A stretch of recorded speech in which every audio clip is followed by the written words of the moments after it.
Hello and welcome to this event co-hosted by the Circular Trade Analytics Group and Revo Prosperidad Sustainable. My name is Tom and I'll be introducing today's speakers and chairing the Q&A.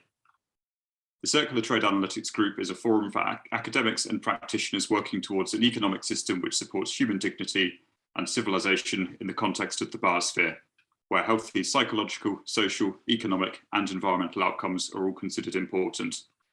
You can keep up with our public events on our meetup page. Today we've got presentations from Neus Casajuana, Shaun Chamberlin, Jim Stodder and Susana Martín Belmonte on Tradeable Energy Quotas for climate mitigation. Neus graduated in biology and pharmacy. In her retirement, she's a technician of public health at the Generalitat de Catalunya and an activist. She's currently president of Revo Prosperidad Sustainable, which is an NGO working on proposals for moving towards a well-being and sustainable economy. Shaun Chamberlin heads the Fleming Policy Centre and collaborated closely with the late Dr. David Fleming, the inventor of TEQs.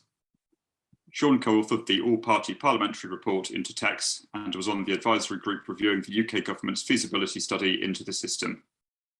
More widely, he co-authored the second book of the Transition Towns movement, The Transition Timeline, and was one of the Extinction Rebellion's first arrestees.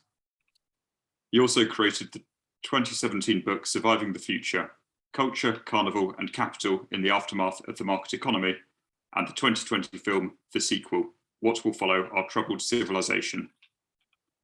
He now leads Stirling College's online programme, Surviving the Future, Conversations for Our Time. For more information, see his website, darkoptimism.org.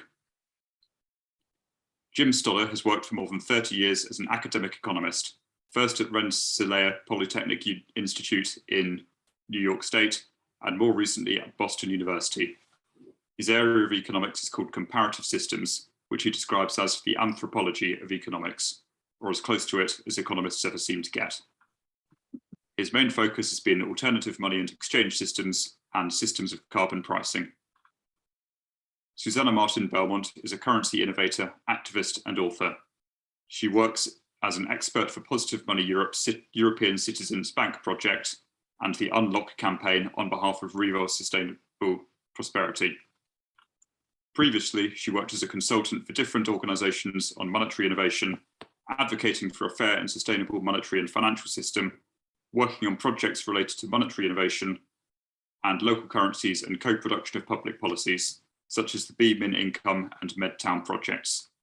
She holds a degree in economics from the Universidad Autónoma de Madrid and a master's degree in economic theory. Neus will kick off today's presentation with a brief introduction to TEQs and other instruments to cap carbon emissions. Please put your questions in the chat as we go along, making a note if they're directed to anyone in particular. I'll then put them to our speakers during the Q&A. Over to you, Neus.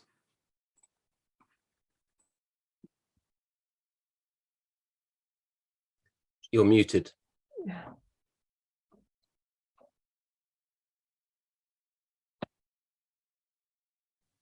Neus, you're muted. Muted, Neus. We can't hear you. Yes. Yes. Okay. Good afternoon. And Tom, thanks to you and Circular Trade Analytics for hosting this meeting, and thanks to Jim and Shaun for accepting to share your insights. I will try to summarize the decarbonization situation in the world and especially in Europe. I will share my screen.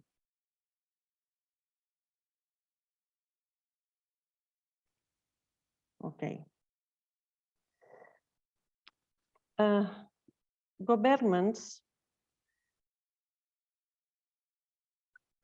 signed Paris Agreement, but IPCC warns us that countries' pledges are not enough to meet the challenge of decarbonization quickly enough.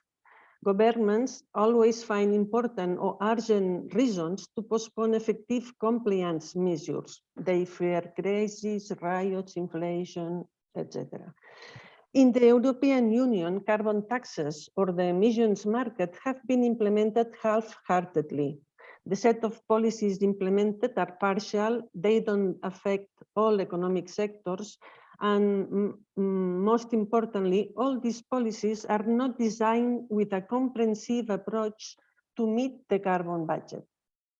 In addition, the current situation in the European Union, Russia and Ukraine, although it may mean a push to increase energy efficiency or to increase renewable energy, we can see other urgent measures being taken that go in the opposite direction to what we need. We are saying how coal-fired power plants are running again, etc.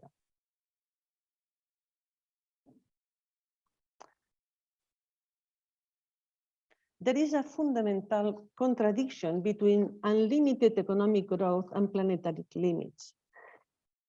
The carbon budget is the quantitative expression of where our limit is. It is the amount of CO2 that we can pour into the atmosphere to remain below 1.5 degrees, for example.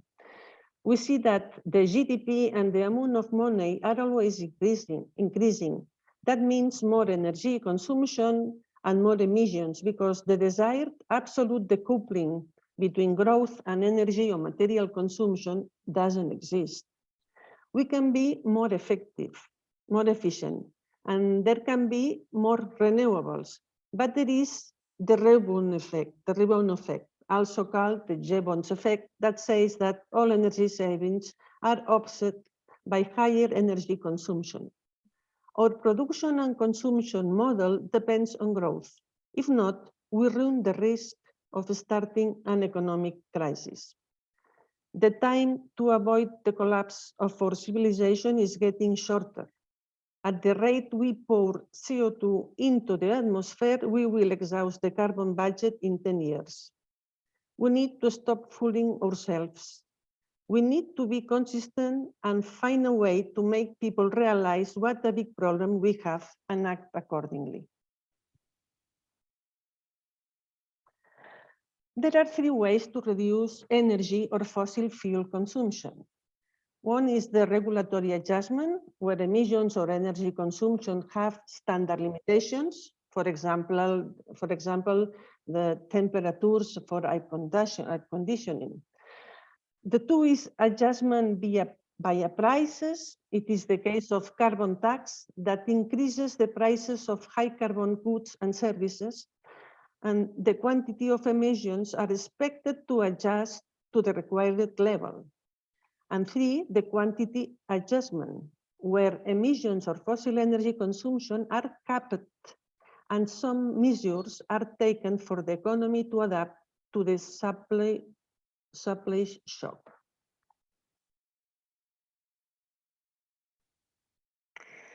Carbon capping measures. No, I am going to focus on the carbon capping measures. Carbon capping measures works setting a maximum annual emissions cap, which will be progressively reduced.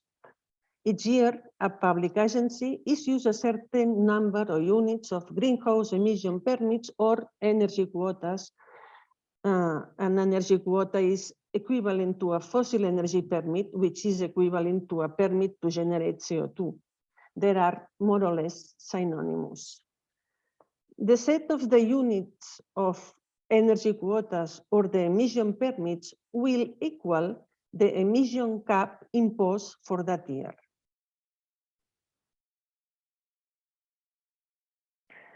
Emission permits and energy quotas are distributed in society in different ways, according to different models. These permits or energy quotas are passed on throughout the entire economy, having important implications on the way we produce and consume. Basically, there are 2 models, cap and dividend and tradable energy quotas, TEQs. But today, a modification of TEQs will be presented. The difference among these basic models is that the first distributes money and the second distributes rights to carbon rate energy, which is synonymous with rights to emit CO2.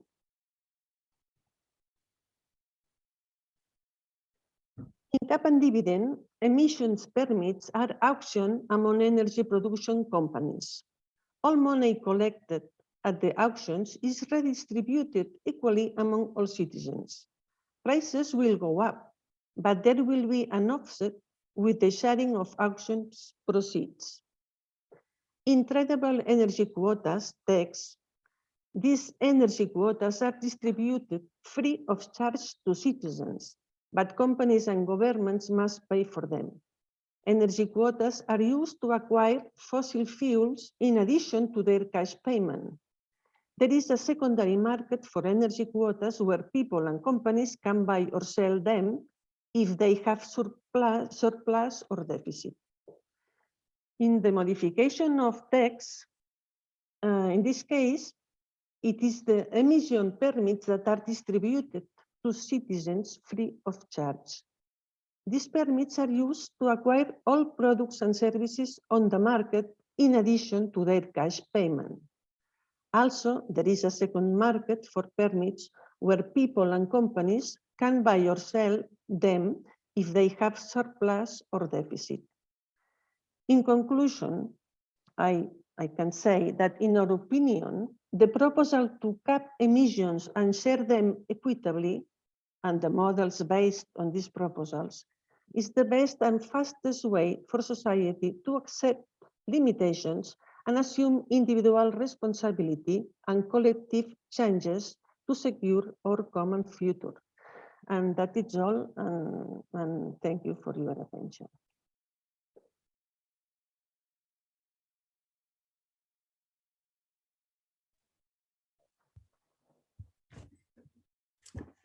Thanks, Neus. Tom, should I just take it from here, or do you want to? Yep, over to you, Shaun. Yep, okay, great. So in that context, I'm going to be talking about the TEQs model that we've just heard about in the wider context of potential interventions. And the one thing I would add before I get into my prepared presentation is regarding the possibility of societal collapse that Neus mentioned, because interestingly, David Fleming, who created the TEQ system, was entirely convinced that that was in fact where we were heading, that he'd been advocating for kind of a more sensible path, one might say, a more precautionary path for many decades. And by the 90s, when he came up with the TEQs idea, he was pretty convinced that we weren't going to do that, that the cultural and political and social momentum and economic momentum behind growth was too great for us actually to avoid that path. And so he prepared TEQs not only as the kind of sensible policy that we would implement in order to avoid the worst consequences of that collapse pathway, but also as a way of ameliorating that path, even if we do head down it. And I think that's probably important context at this point in history. But now let me share my slides. And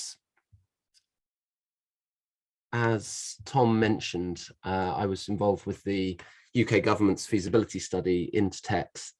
And so what I'm going to try to do today is talk about, in the next 25 minutes, what TEQs delivers as a system, how it works in a little more detail than we've just heard, and in particular, why it hasn't happened yet, why the political, what I learned really from going through the political process of the UK government feasibility study and all that followed on from that. So just in very high level summary, what TEQs delivers, primarily it's about ensuring fair access to fuel and energy, and certainly in the UK right now, where I'm usually based, that's a really hot topic issue right now. The government have just had to announce that they're going to use taxes to pay off a lot of people's energy bills, because energy bills have spiked so enormously, and there's huge concern about people who are having to choose between heating and eating right now. Secondly, actually providing a guarantee that carbon budgets are delivered on. Many countries have now got carbon budgets of various degrees of ambition, but there's very little talk really about what it would mean to actually deliver on those. And it's very important here to remember that capping emissions, although as Neus said, you can either cap emissions or you can use carbon pricing, but neither of those actually is a guarantee of delivery, because if you implement an emissions cap, you might think, well, great, that's sorted. But the real question is, as that cap starts to bite, because the speed of emissions reductions necessary according to the climate science now is such that it's, as I think we all know, no easy process for a society to adapt under an adequate cap. Consequently, implementing a cap isn't enough, because sooner or later, as that cap bites, there's going to be great political pressure to abandon that cap, because it's going to be causing pain in the society. And so the real question is not what's the simplest way of implementing the cap. The real question is what's the most effective way of implementing a cap and helping society to adapt and decarbonize within that. And hence the third aim of TEQs, which is all about empowering communities and building common purpose within a nation, because a lot of the things that are required for radical, rapid decarbonization aren't possible at the level of individual people and individual families and individual companies. They require collaboration. So in a nutshell, Tradeable Energy Quotas, TEQs, TEQs, is an electronic system for capping energy use, carbon-rated energy use, and I'll say a bit more about that in a minute, at the national level, and I'll say more about that as well, for all energy users within the economy. And one more slide about how it works in a nutshell. It's about offering to every individual citizen in the country an unconditional, equal, free entitlement of those TEQs units that break down the national carbon budget. And then the simple practicality is that if you want to purchase any fuel or energy, you have to surrender the requisite number of TEQs units alongside your monetary payment. And so those who use less than their equal entitlement, so below average energy users, then end up with a surplus, which they can sell at the national price. And so they get rewarded for their energy thrift. While those who use more than the average have to buy some of those units that have been sold by those who use less. And so effectively, some people can still use more than the average, but they effectively have to pay those who use less for the privilege of doing so. That's a very broad brushstroke picture. I'll get into the detail of how the system works momentarily, but I just also want to give an outline now of the political process that TEQs has been through over the decades. So David Fleming, my late friend and mentor, first published on the system, invented the system and published on the system back in 1996. By 2004, there was sufficient interest that a 10-minute rule bill was passed in Parliament, and this is essentially where a member of the UK Parliament can author a bill, get a certain number of co-signatories on it, and it's essentially a way of registering Parliament's interest in something. This led to the first government-funded research into the scheme in 2006. And then in 2008, a full feasibility study, which coincided with the Climate Change Act being passed in this country. And this was the act that first set a carbon budget for the UK. 50% reductions on 1990 emissions by 2025 was the ambition at the time. And interesting, the Climate Change Act does include provision for TEQs to be implemented in future without further primary legislation. I suspect that would never happen. I suspect it would be a significant enough thing that a government would want to bring in primary legislation, but it's interesting to know that that sort of fast track route to implementing TEQs is in UK legislation. The conclusions of that feasibility study, very much in brief, it constituted a number of reports, were that there were no technical feasibility problems with implementing the system, that it was more popular with the public than alternative policy options, and that it was very strongly redistributive. It was a progressive system that would benefit the poorer in society. But, and informally, we were told at the time that the Treasury were not fans of this system because they saw it as a threat to economic growth, which I'll come back to later. But the official conclusion of the report was that the system was, quote, ahead of its time, and that the government preferred to deal with its emissions obligations by what they call international abatement. In other words, sort of buying carbon offsets internationally and paying other countries to reduce their emissions rather than doing it within the UK. As most of us probably know, there are numerous problems with that, which are probably more widely known now than they were in 2008. But those were the stated reasons for not pushing forward with an implementation of TEQs, about 15 years ago. The UK Parliament has a thing called the Environmental Audit Committee, whose job it is to sort of observe the government's environmental performance and offer feedback on that. They immediately put out a report sort of condemning this and saying the government should be taking much stronger action to push TEQs forward. That was ignored. Numerous other NGOs and other bodies similarly. Then in 2011, there was an all-party parliamentary report, which I co-authored, again, stating that the evidence was now overwhelming, that the government's cost-benefit analysis was flawed and that the costs were lower and the benefits much higher than they'd accounted for. Massive media coverage of this around the world, some very high-profile endorsements of the system, but essentially no response from government, not enough popular pressure to see real political movement or policy movement. The European Environmental Bureau in 2013 held quite a high-profile event promoting the system, and I was on a panel there with the head of the European Environmental Bureau, vice president of the EC, the head of the European Environment Agency. But again, although there was a lot of warm words said about the system, nothing concrete really came out of that. Professor Kevin Anderson, who many of you will know is a very high profile and impressive climate scientist, in 2015 edited a special edition of Carbon Management, in which a number of us published a peer-reviewed paper on the system, which led to a debate at the European Commission in 2018.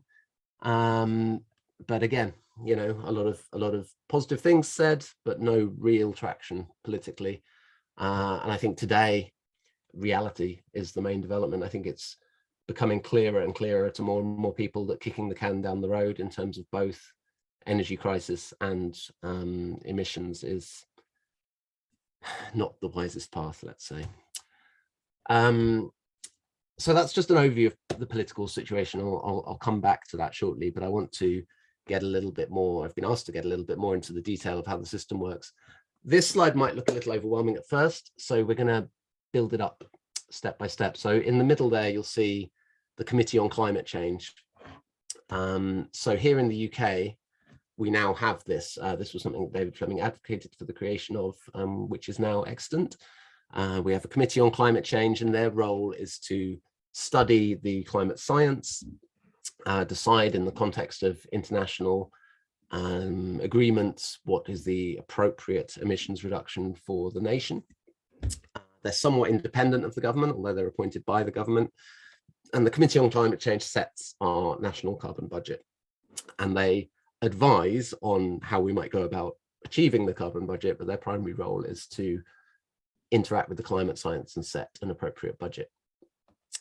Now, under a TEQs system, if we use TEQs to implement that budget, it's that budget which establishes the total number of TEQs units, which we might call rations. I'll come back to the controversy around that word as well, that may be issued in a given year. So obviously the carbon budget goes down year on year, step by step, which means each year fewer TEQs units are issued, fewer permits to emit, essentially. The beauty of that is that it gives real confidence that you know what the carbon budget's going to be. There might be a firm budget for, say, the next 5 years, and then an intention for the next 10, and then something much vaguer for sort of 20 years out from that, which is obviously going to be tightened up as you go down. But critically, it gives that long-term confidence to, well, everyone in the economy that, yes, we are decarbonising. Yes, it is worth investing in, say, renewable infrastructure that, is going to take 20 years to pay back. Like, yes, we're going to need that. Get on with it now. Don't wait until energy prices are shooting through the roof and we don't have time to actually build that infrastructure.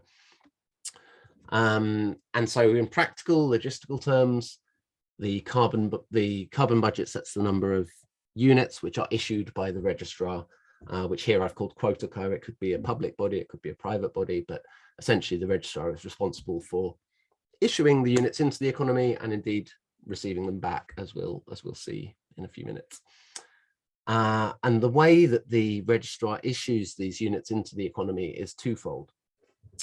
Now, these percentages, 40% and 60%, are based on the UK situation. So in the UK, around 40% of emissions come from households, and around 60% of emissions come from all other organisations. companies, government, farms, etc., etc., etc. So the 40% of national emissions that come from households are given by equal entitlement to all adults. So all adults receive an equal free entitlement to tax units, which just arrives in their account. How do the other users get the units that they need? Well, in two ways. Firstly, there's a weekly auction. So if they want to buy their units in advance and in bulk, which larger organizations tend to wish to do, and this reflects how larger organizations have interacted with things like the EU ETS, then there's a weekly auction at which that purchase can take place.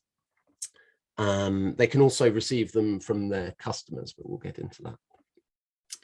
And importantly, and this is something we talked about a bit in the comments for this event beforehand, the tax units are for energy, but they are carbon rated units for energy.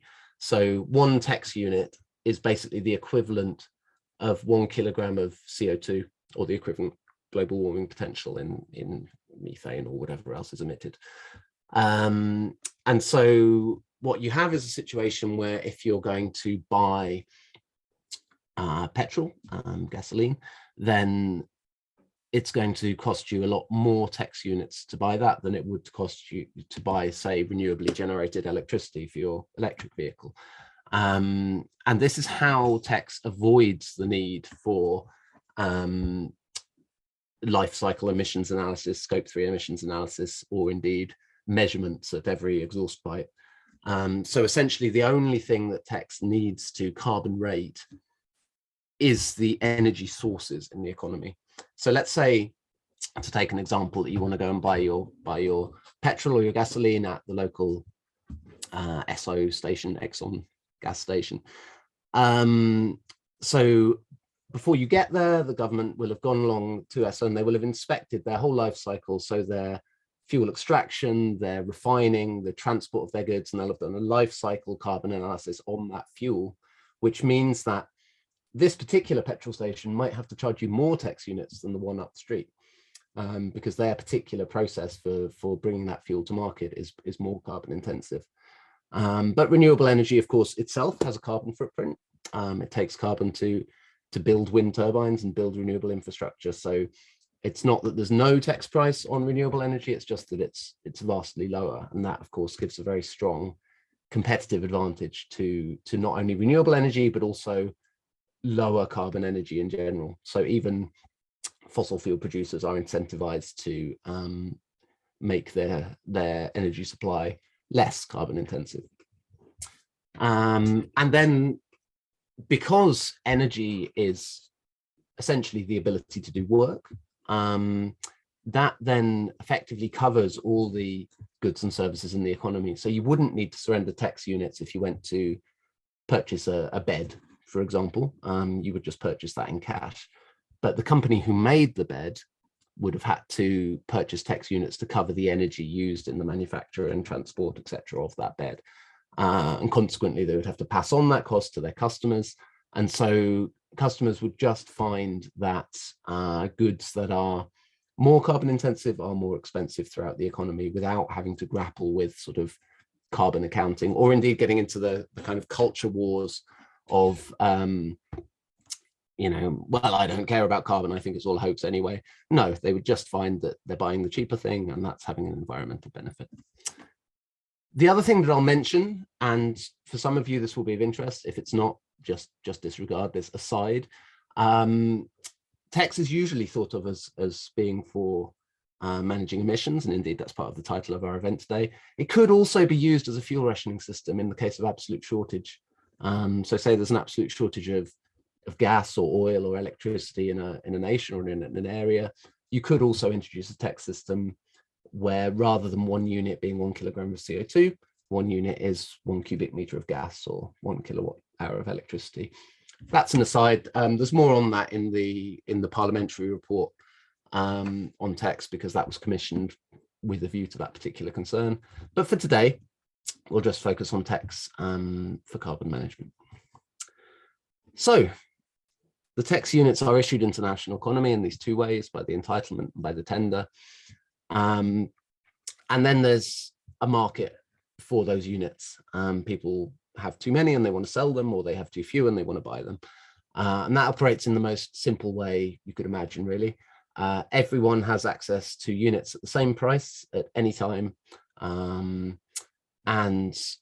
that national price fluctuates in line with national demand for the units. Supply is fixed because it's set by the carbon budget. So if the economy as a whole is becoming less dependent on carbon intensive fuels and energy, then the price of TEQs units will be lower because there will be less demand for them. If we're struggling to adapt under the cap, as the cap comes down, if we're struggling to adapt fast enough, then the price is going to get higher. And so there's this very clear common purpose in the whole nation to keep prices as low as possible, which is often a bit of a brain twister for people who've been embedded in kind of carbon pricing ideology, where the idea is, well, you know, let's try and increase the price of carbon in order to reduce how much of it is used, as Neus was saying. In practice, I would argue carbon pricing is quite a dangerous approach at a time when still 80% of energy is generated by fossil fuels and people are freezing because they can't afford fuel, consequently increasing the price of fuel further. Well, if nothing else, stands to be incredibly unpopular and stands to make, you know, bloody environmentalists very unpopular with their desire to push up fuel prices. Whereas with TEQs, you have a very clear collective incentive to keep prices as low as possible because the cap delivers the desired reduction in emissions. You're not using the price to do that. And so rather than this kind of conflicted, well, we need to push prices up to deal with climate change, but we need to keep prices down to deal with fuel poverty, this makes one very clear national motivation. And buying and selling is very simple. There's no need for people to trade with each other in TEQs units. Everyone who wants to sell their units just sells them back to the registrar at the national price at that particular moment. Anyone who wants to buy them buys them from the registrar at the national price at that particular moment. So it's no different from topping up a mobile phone, for example. Notice that because of the tender, the auction to non-individual energy users, this generates some money. That money, we can talk more about this in the Q&A if you want. I don't have time right now, but this money essentially is hypothecated into a fund, is ring-fenced into a fund that's used to support the energy transition. And then all those units that have been issued into the economy flow through the energy cycle. Now, what I mean by that is everywhere where energy moves in one direction, so you buy petrol at the petrol station, energy moves from the petrol retailer to you. Obviously, TEQs move in the opposite direction. You surrender some of your TEQs units to the petrol station in exchange for that fuel. And then this continues through the whole economy. So that petrol station, that fuel retailer, when they get their fuel from the refinery, then they have to surrender those same TEQs units that they got from their customers. They surrender onto the refinery, and the refinery surrenders them to the supplier who's delivered the fuel to them, until eventually it gets back via however many steps to the original extractors or importers who are generating or bringing energy into the economy. And finally, they surrender that back to the registrar in exchange for their license to operate. And so that's how TEQs functions to limit carbon in the national economy, in line with the carbon budget. And just like with cash, it's a sort of self-regulating system in many ways, because there's no need for all those transactions to be supervised. Because if, for example, I don't know, you went to your brother's petrol station, he said, oh, don't worry, you know, don't give me any TEQs units today, it's fine, mate. Well, then, of course, the petrol station wouldn't have those TEQs units to surrender to the refinery, and they would have to buy them themselves on the market. So just in the same way that there's no need for the police to monitor every cash transaction to make sure that cash actually changed hands, there's no need for that kind of regulation with TEQs either. It's got this sort of self-monitoring elegance to it.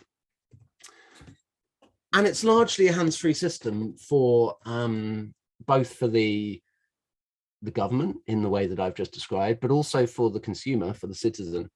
Now, in many ways, the the holy grail for climate policy is that you want to engage the population fully with the shared aim of decarbonisation, but you also want to create minimal hassle for the everyday population.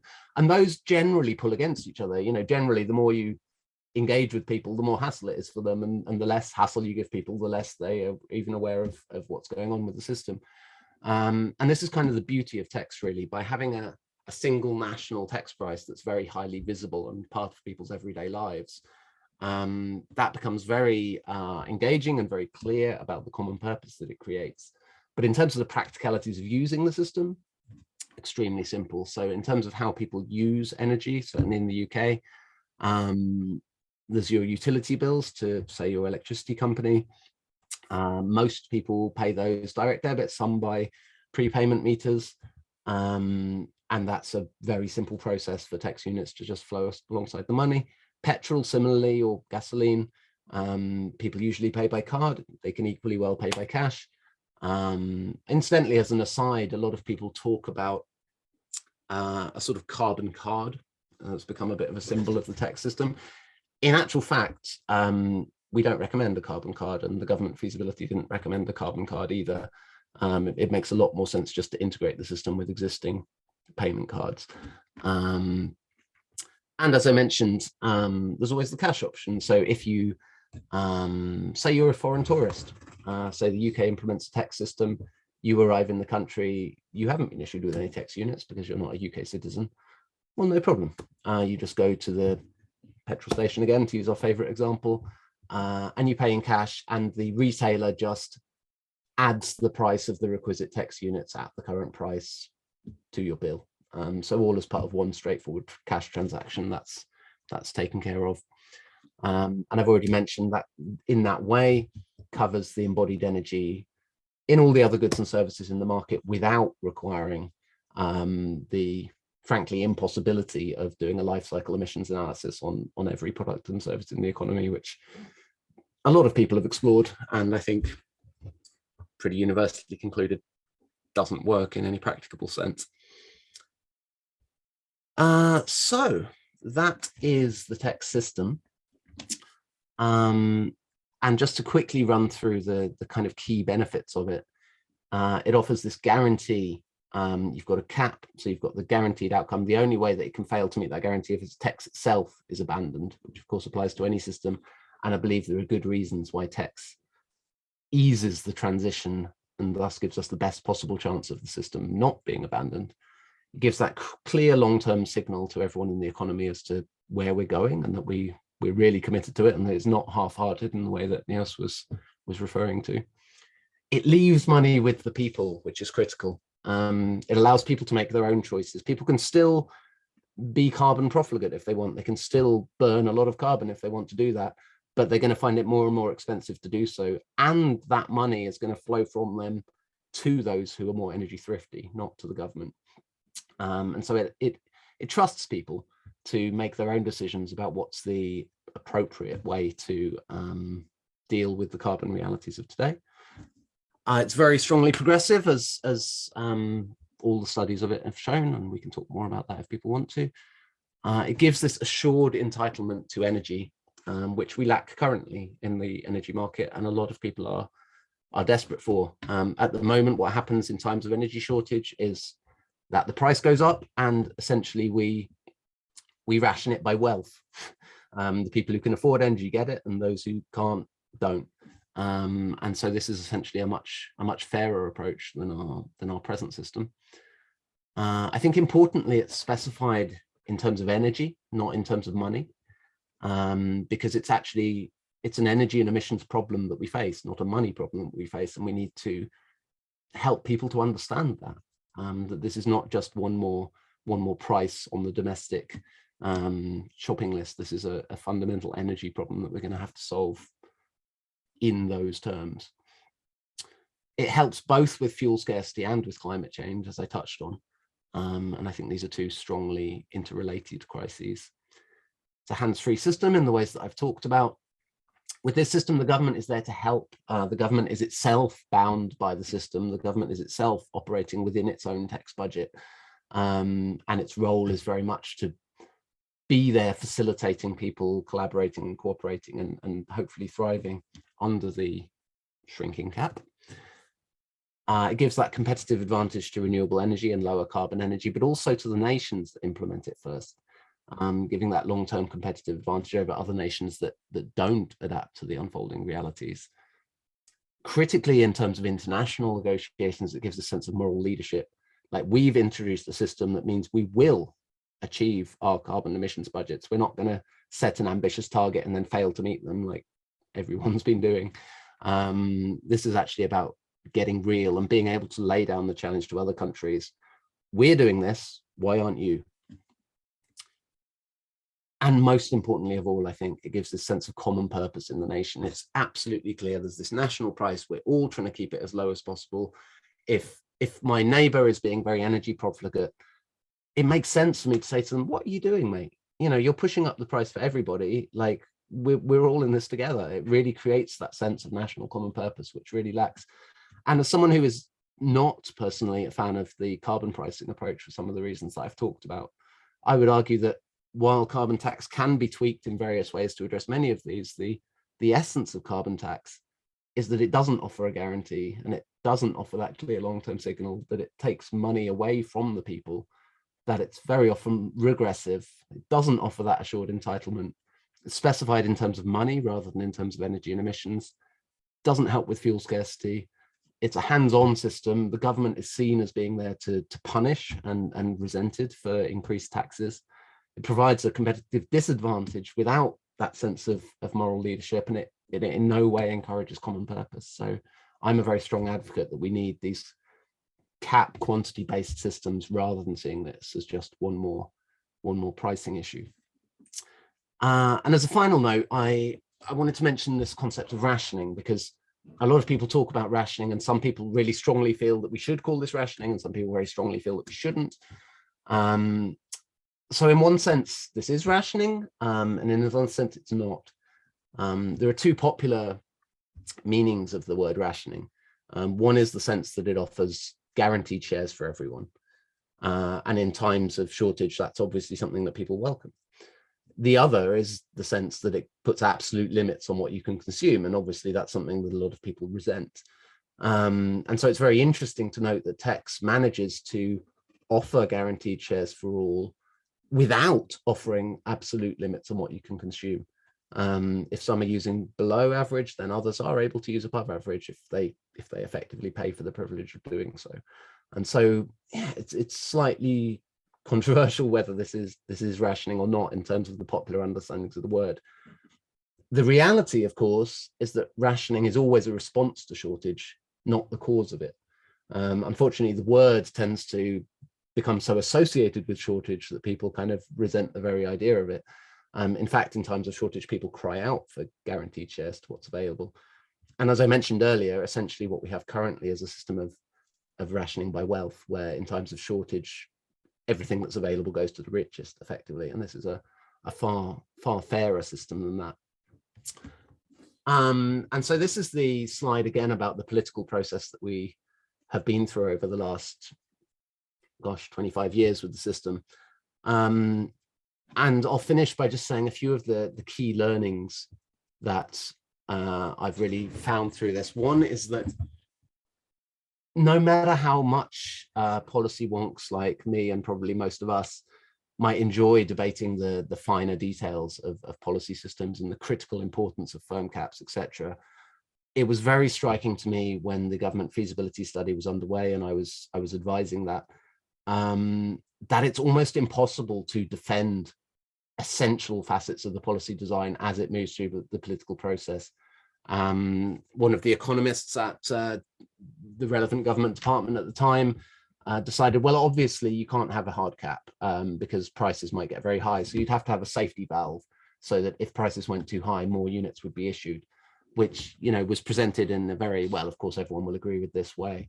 In practice, of course, that fundamentally changes the nature of the system. Then it's no longer a firm quantity-based system. It's essentially a hybrid and very much becoming a carbon pricing scheme in effect. And it would be incredibly frustrating for any of us, I think, to be involved in campaigning work for a system and then see that system, or see a system implemented under that name, which in fact was completely undermined by critical changes to its design. And it's important, I think, to note that without very strong political allies and political allies who understand that, it's very likely that we'll face those kind of challenges again. Fundamentally, I think the reason TEQs hasn't been implemented is because ultimately respecting ecological limits is seen as a threat to economic growth, and we are not in a world yet where respecting ecological limits is seen as more important than reconsidering our economic systems. And as a consequence of both of these things, it became very clear to me then that while up till then we'd been approaching this as essentially an intellectual challenge, how do we design the policy that we need to reconfigure our civilizations in light of these times? Really, we absolutely must have strong, engaged popular support who understand what the critical features of the system are, and political allies. Otherwise, we're never going to see any of the systems we're talking about today brought to implementation. So yeah, this is my final slide. Just to say, in summary, TEQs is an equitable, effective and efficient way of capping emissions, and its three aims to ensure fair access to fuel and energy for all, guarantee the delivery of emissions reductions, and empower cooperation between individuals and communities. And with all of that said, I think I'm handing over to Jim. Thank you, Shaun. Susana is going to speak next. Yeah. Hello, everyone, and thank you, Shaun, for the very, very interesting presentation that you made. First of all, I would like to say that both Neus and I believe that this is a really interesting system. And I hope that Shaun forgives me for intruding into the very hard-worked model that he had just presented, just by introducing a variation. I think this is just an exercise because this this forum, this group is on trade analytics, secular trade analytics, and actually I think this one of the things that attracted me most about the TEQ system is that it is effectively a way of I think these permits that Shaun has just explained, the TEQs, the units, the permits, could in reality become much more valuable than money, because as everybody in this forum knows, our monetary system creates money indefinitely, all the time. And so it's an ever increasing quantity of money. And we actually have a cap on energy, either because the quantities of energy available are going to decrease, or because we cannot burn anymore because of climate change problem. So in fact, these permits, from a monetary point of view, can become the good money that drives away the bad money of the system, that as typically happens. So this is why I believe that there is a potential for the permits to become the real money of our economic system, and a really true transformation of the economic system by this means. So I'd like to just explain a very small variation, and I just want to be very clear that this is by no means any condition of anything, and this is just I think it would be a very interesting discussion, and this is the perfect forum to have it, so I just couldn't resist to bring it up. So this I'm going to share my screen, and I'm going to explain basically a proposal to to increase more this potential for the permits to become a quasi money, that we would say. Okay, so and the possible advantages that this may have. So sorry, I'm going to see if I can.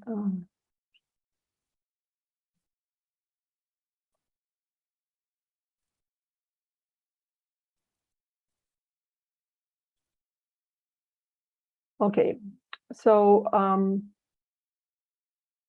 so basically the only difference from the variation I'm going to explain and what Shaun has just explained, the original TEQ model, is that companies will accept, well, not power companies, not energy companies, and not import-export companies, but all the rest, they wouldn't be like buying in an initial sale of TEQs, of units of TEQs, and they will be instead encouraged to charge consumers for the TEQs, for the units, for the permits they need for their operation.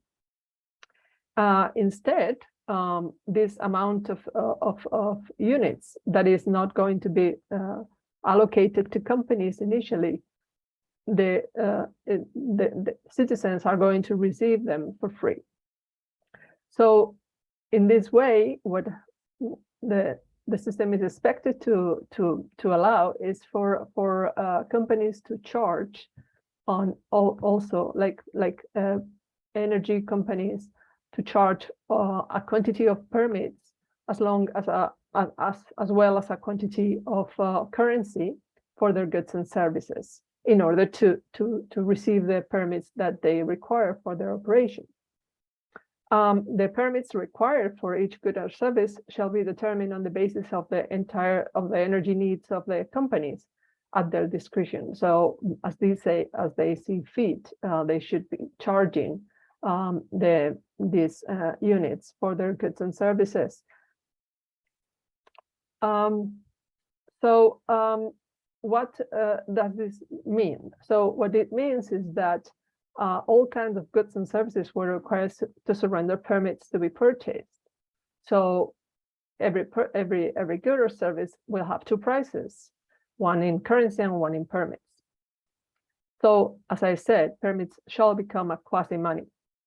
The permits will travel through from the citizen to the energy company through the entire value chain. And whilst in the original TEQ system, firms have to pay for the permits. In this case, in the original TEQ system, as companies are expected to pay for the permits, then they should, charge their consumers with a higher price. So the benefit of TEQs really that it's what everything Shaun has explained. It's a quantity cap. People don't have to pay more; they have to just surrender the TEQs, and of course have all this information to transform their consumption patterns. Well, this will happen with all goods and services in the market. So this is the difference for citizens. This version of TEQs, in this version of TEQs, it is possible not to have to suffer a price increase for consumer goods, such as this advantage is in the original TEQs. In this variation, it will be for energy. Sorry, in this variation, this advantage will also apply to all goods and services.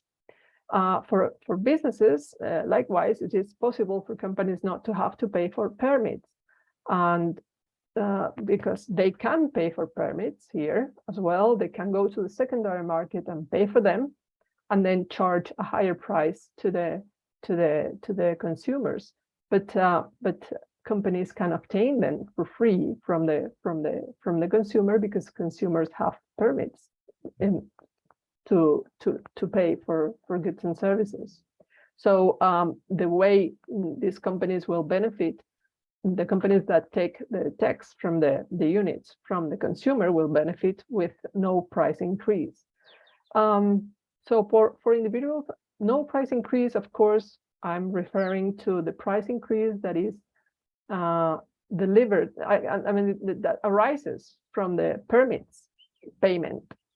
Of course, in this situation, it is very difficult to see what will happen with prices in general, but this is with any of the systems that we want to put in place that is a cap on quantities, because of course it's kind of a demand shock, a supply shock.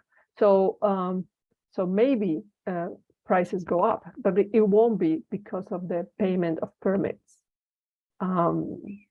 So, well, it won't be. I mean, this is given the fact that the consumers and companies are able to adapt to their carbon budget. Yeah. So, as I said before, permits will be scarcer than money and will then become more valuable. And since they will be equally distributed, there will be a vector for reducing inequalities, of course, which is also true for the original TEQ system that Shaun has just explained, and which this is, of course, something that he has also mentioned already. But well, so my idea is that this second version of TEQs will be cheaper for all agents, which on the other hand will have to face huge transformation costs to transform all their production and consumption patterns. This version, I think, will be a better signaling system and will provide a richer information, allowing the carbon component to be differentiated from other price components for better decision making and a quicker transformation.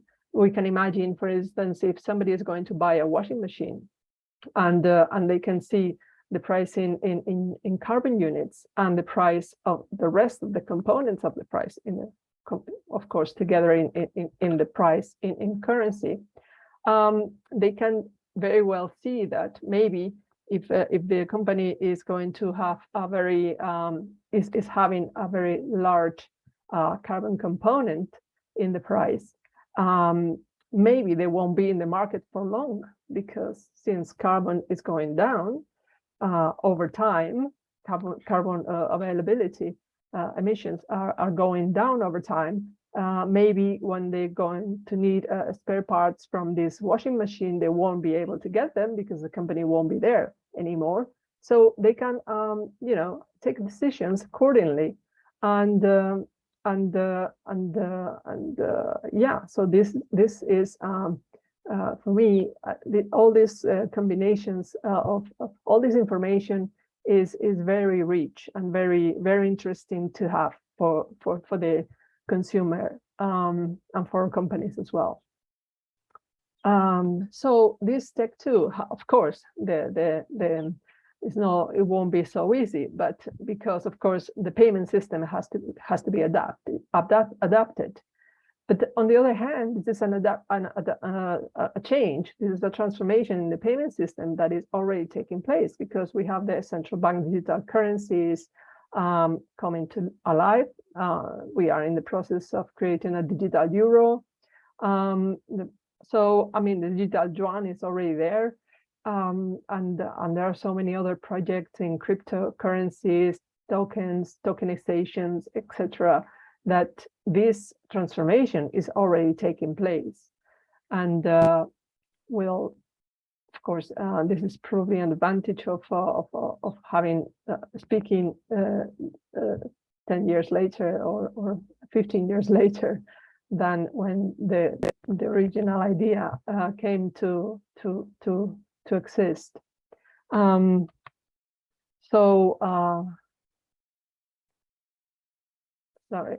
Well, this is the end of the presentation, and I thank you very much for your attention. Now, I think it's Jim, the one who's going to speak about. Okay, I will jump in here, and hopefully can run this through in about 10 or 15 minutes. I'll try to go fast. So here we are. Let me make my little pointer thing, because I like to have a pointer. Okay, so that's me. Here's some of the institutions I'm affiliated with. One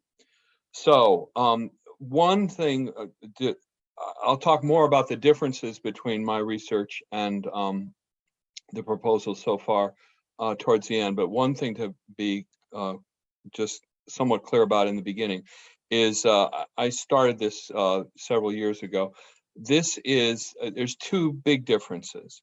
One of which I'll argue is not really worth focusing on right now. And that one is that this is a tax-based rather than a quota-based system. That is a carbon taxes. There's a long debate in economics about that, which is better. And essentially it has to do with administrative costs and the different costs of uncertainty.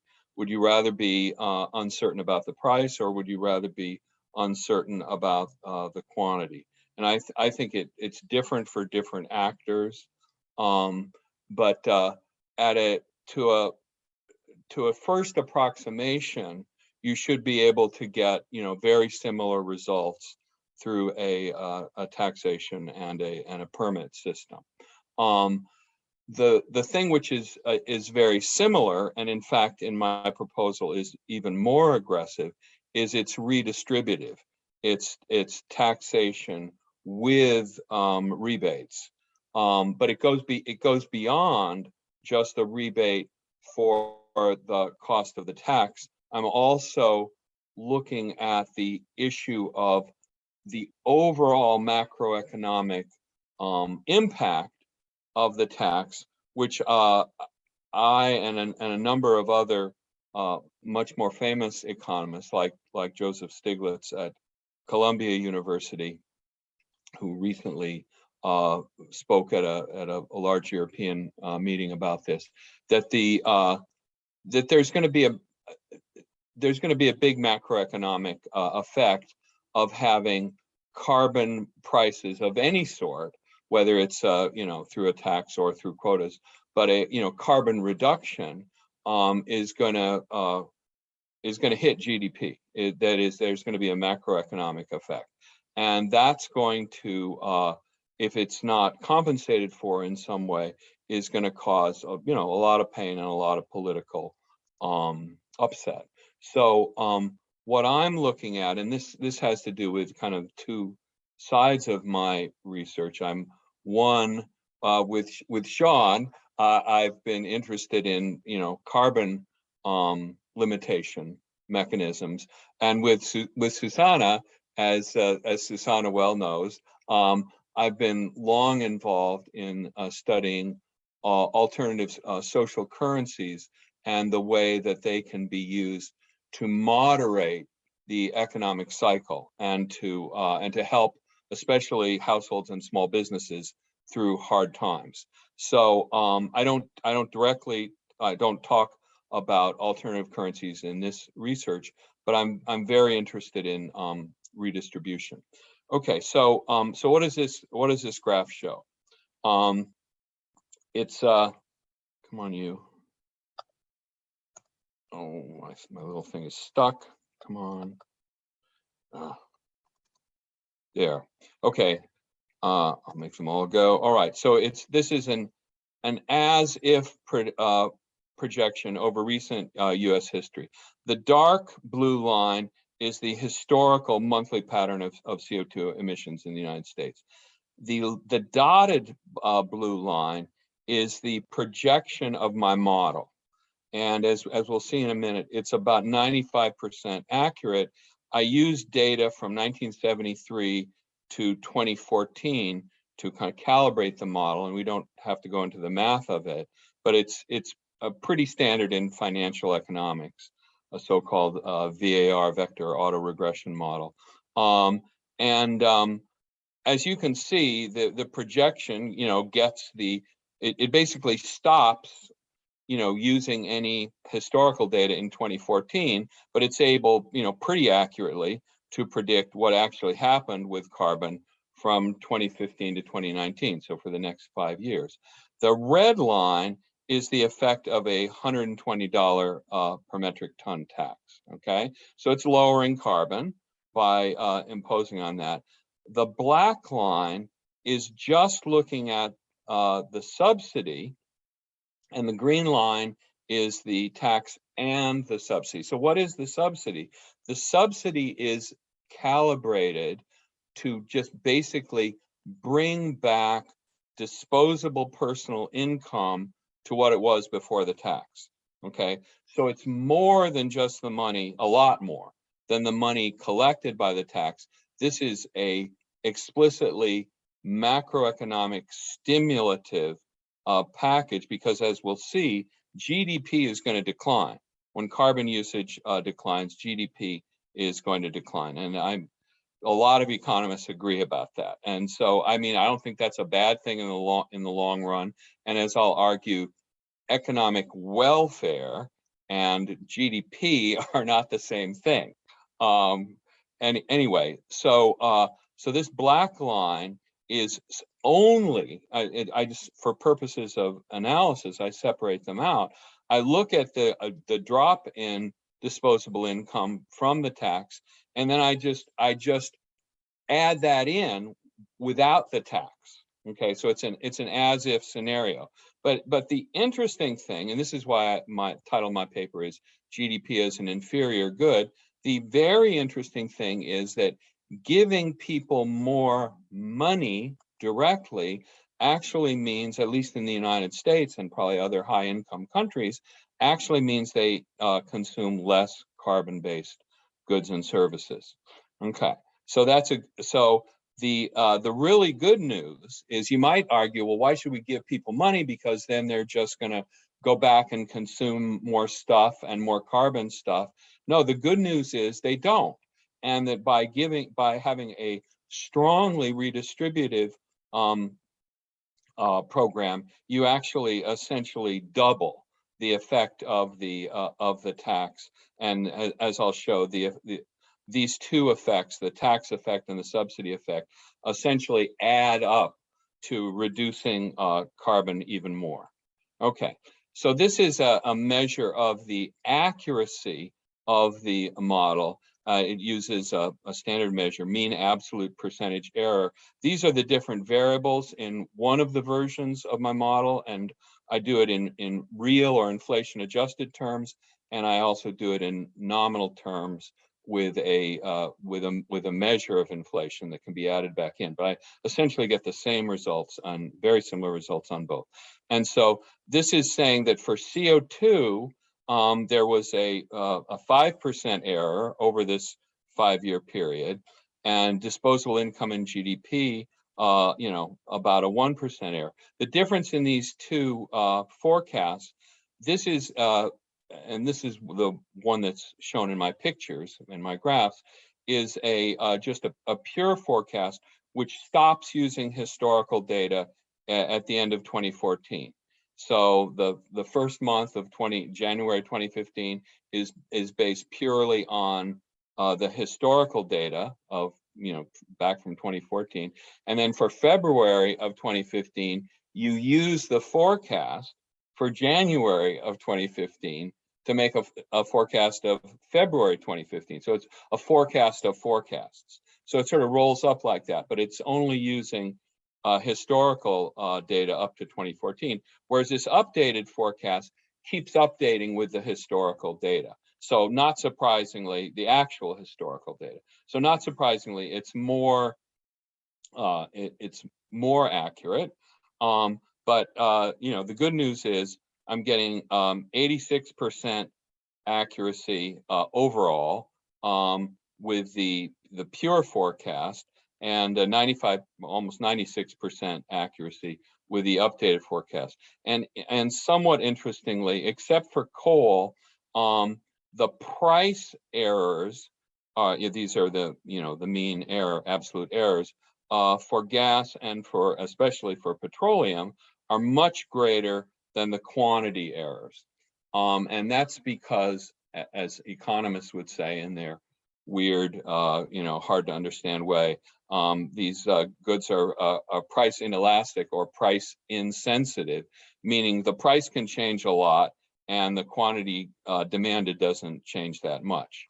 And by the way, the price increases in these goods that we're looking at, even from these very high prices or high taxes, are within the range, very much within the range of the price variations that we've seen in energy over the last couple of years. So it's not historically unprecedented. In fact, they're lower. So this is a look at my simulations. I look at simulations of carbon taxes between $40 and $160 per metric ton of CO2. And these are the monthly, the real historic measures that are always the same, and the forecasts, which are very slightly different in different, simulations. And this is the tax only, the subsidy only, and the tax plus subsidy, same colors as the graph. What this final column, the additive difference is, I'm simply adding up, so the tax only plus the subsidy only effect, and so that would add up to a 7.5% difference. Using them both together, it's a 9.9% lower. So that's essentially adding them up gets you 2.4% more reduction. But all these numbers in this final column are under 5%. So it's very close to being additive, the effects on carbon. And similarly, I get very close to additive effects on the income and on the quantities of the fossil fuels, not so much on the prices. Okay, so here's the scary thing. And I mean, Shaun mentioned that there is political opposition because it's going to lower GDP. Yeah, it will. I mean, at least in the near future, lowering carbon consumption is going to lower GDP because we live in a fossil-rich economy. However, by giving people more income, and again, this is just pure distribution of the subsidy, this black line, you're also lowering GDP. That is, and so people tend to think of GDP and disposable income as the same thing, but they're not. During the COVID, and I'll talk a little bit more about COVID in a minute, during the COVID crisis in the United States and many European countries, GDP went down and disposable income actually went up for many people. They went up broadly in the United States with very generous subsidies. So they're not the same thing. Disposable income is how much money after taxes households actually have to spend. GDP is just a gross measure of the amount of stuff that's moving around the economy. It's a circulation measure. Again, you see that the combined effect is very strongly additive, just adding the other two together. And again, the dark blue is the historic, and the dotted blue is what my forecast stopping in 2014. This is the economists use the term inferior good. A classic example would be things like potatoes or pasta, that you like low-grade carbohydrates. Actually, those are pretty high grade, but white bread, like low-grade carbohydrates, they tend to go down as a portion of your consumption, and even in absolute terms, they go down in your consumption as your income goes up. So for normal goods, as your income goes up, you consume more of them. But so here, people's personal income is going up, and they're choosing to consume less GDP output. Okay, so the bad news is, I'm only got a couple more slides here, but they're a little complex. So the bad news, but we're not getting into any of the math. The bad news is that inflation is higher. So there's an inflationary effect of higher income and higher fuel prices. But deflation from lower GDP is still worrying. GDP's inferior goods status helps to moderate this inflation. So looking at the graphs again, the red line would be the slight inflation and then turning down over the historic and forecast just from the tax. The pure subsidy without any tax gets you, inflation really takes off. And then when you combine the two, you get a somewhat, again, additive or somewhat winds up being a somewhat middling effect. But still, that's going to be problematic to have inflation that high. And therefore, this may argue for sorry for economic buzzwords, but for a more fiscal debt and not a purely monetary stimulus. In other words, there's two ways for the government to boost the economy, to give a macroeconomic stimulus. One is by, as the newspapers would say, by just printing more money. The other is by borrowing more and spending more, and you can have combinations of the two. But if there is and you can, governments, central banks will try to fine tune the combination of the two. But if there is a problem of inflation, I would argue that you should move the dial more towards fiscal, that is, borrowing and spending rather than purely monetary. And there would be a number of effects of that, but it is likely that it would make because having higher debt would mean higher interest rates. Higher interest rates will slow the economy down, and people will argue, well, higher interest rates are taxed on future generations. And I would say, listen, if there's ever a case for taxing future generations, climate change is it, okay? Because I think future generations would much rather pay off some debts from having slowed down climate change rather than have the disastrous effects of a burning planet. So that's an issue for further discussion. This is a picture of the proportion of personal consumption expenditures. Again, this is all U.S. data. This is historical data, which were in services as opposed to goods. And it goes from like a low of 65% to about a high of about 69%. So that's the financial crisis. The gray lines in these graphs are recessions. That's the financial recession. That's the COVID recession in the United States.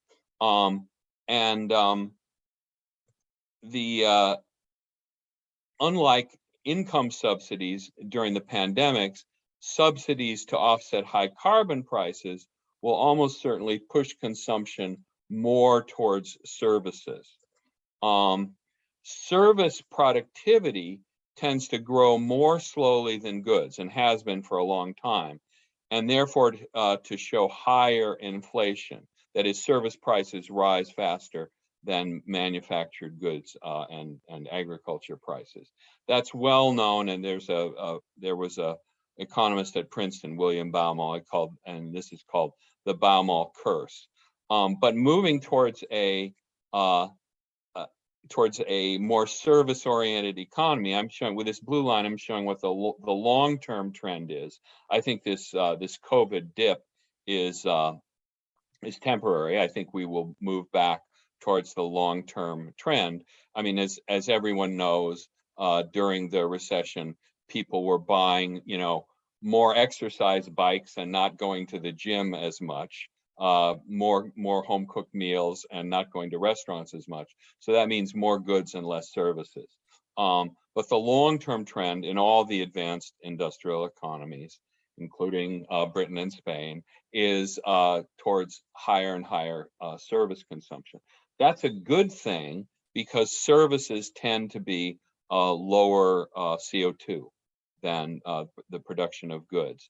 And so, and this, I'm calling it the Kuznets blessing. Simon Kuznets, a Russian-American economist, Nobel Prize winner, talked about that certain bad things like inequality tend to at first increase with GDP in the long term, but then decrease. And so people have talked about, it's controversial, but the environmental Kuznets curve, to say that because the ratio of the ratio of carbon output to GDP for the rich countries is falling. Okay, that doesn't mean that CO2 reduction is falling, however, because GDP is still rising a lot.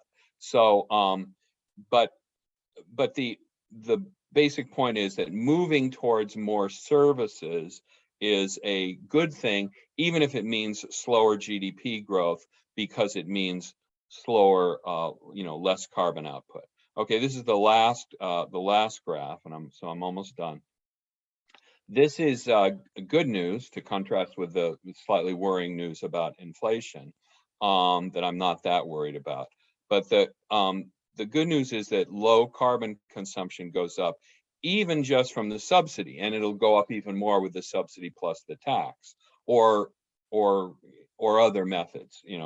This shouldn't be seen as limited to tax or carbon taxes. So unlike for coal and petroleum, the demand for natural gas actually grows with the income subsidy. So you see the black line, which is the pure subsidy, that's actually above historical and forecast levels. Why are people consuming more gas? Because it's low carbon. It's relatively low carbon. It's about half the carbon output of coal and about a third less than petroleum. So the same subsidy should boost demand for both low carbon and no carbon energy. And if no carbon is taxed less than carbon-based energy, that will boost it even more. So the takeaway of my research is that we can actually speed up the transition to a low carbon economy with aggressive macroeconomic stimulus, and that it will very much ease the political pain of this transition, and that it will also actually make the transition itself faster. I should say, just in closing, another difference in my research and the proposals that both Susana and Shaun has given, that in this model, this very simple simulation that I'm using, I'm by essentially restoring disposable income to individuals and households, I'm not making any redistribution. So this is this is not my proposal, but my simulation. My simulation is not redistributive. And if it were redistributive, which I'm actually politically in favor of, I think it would slow down GDP slightly less, but that would mean it would probably slow down carbon output slightly less. But I think that's still a good thing because it would strongly build political support for it. So I would be very much in favor of it. Just made it a simpler model for me to do without worrying about redistributive effects at all in the simulation. But I'm very much in favor of a progressive redistribution. Okay, but it's more aggressive than the models that that Shaun and Susana have presented, because the stimulus to the economy is much more than the amount of money raised by the mechanism itself, whether it be a tax or permits, because it's attempting to make up for the substantial fall in GDP that I think we can expect, and that most economists expect, from carbon taxes that are high enough to, or any carbon limiting program, carbon limitation that is strong enough to give us a prayer of meeting the Paris goals. Okay, that's it for me. I'll be glad to take questions along with everybody else, I hope.